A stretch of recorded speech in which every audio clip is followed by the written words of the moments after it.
پالک د سبزیجاتو تر ټولو غوره خواړه. سلام او نیکې هیلې ښه راغلاست زموږ فیسبوک پاڼې ته او یوټیوب چینل ته. هیله ده چې زموږ صفحه لایک او سبسکرایب کړئ. که څوک غواړي چې داسې خواړه وخوري چې له روغتیا له پلوه هم ډېر ګټور او له بله پلوه چې په هر ځای کې ښه پرېمانه او په ارزانه توګه پیدا کیږي، کیدلی شي چې نوسابه انتخاب کړي.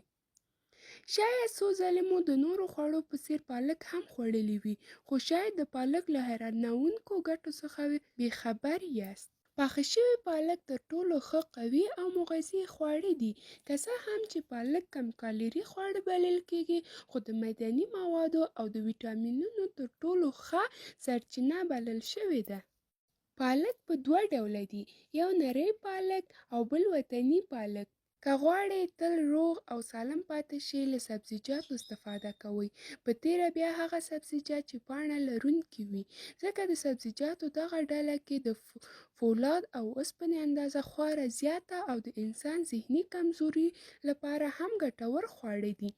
پالک که له کچالو یا غوښې او یوازې داسې ساده پاخه او له نورو غوړیو سره پاخه شي، ډېر خوندور او مزه داره راځي.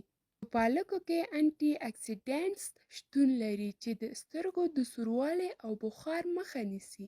په سترګو د پردې څخه ساتنه کوي او دغه پردې د سترګو ته د لید ځواک وربخښي، چې دغه ستونزه په لویو انسانانو کې ډېره وي، ځکه هغوی د سترګو پردې د عمر په تېرېدو سره کمزوري شوي دي.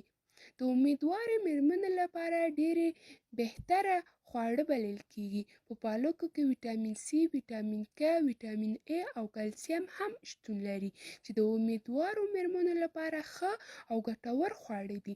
پالک د ویټامین سي په درلودلو سره د بدن مدافعت قوي او پیاوړی کوي، وینه له لحاظه غوټه کېدلو څخه ژغوري. د ویټامین کے او کلسیم په درلودو د هډوکو د ودې لپاره مناسب خواړه دي. او پالک د ویټامین کے یو په درلودلو سره په بدن کې د وینې د لخته کېدو یا غوټه کېدو مخه نیسي. د یو وخت پالک په خوراک سره زموږ د بدن د څو ورځې د ویټامین سي اندازه پوره کولی شي. د پالک د غاښونو د روغتیا لپاره. پالک د ویټامین ای په درلودلو سره زموږ وری او غاښونه ټینګوي او له خرابېدو څخه یې ژغوري. هېر دې نه وي چې په پالکو کې د کلسیم شتون هم زموږ غاښونه خرابېدو ته نه پرېږدي. د سر ویښتانو لپاره ډېره زیاته ګټوره ده. په پالکو کې د ویټامین ای په شتون سره زموږ له ویښتانو سره مرسته کوي ترڅو قوي او صاف راشي.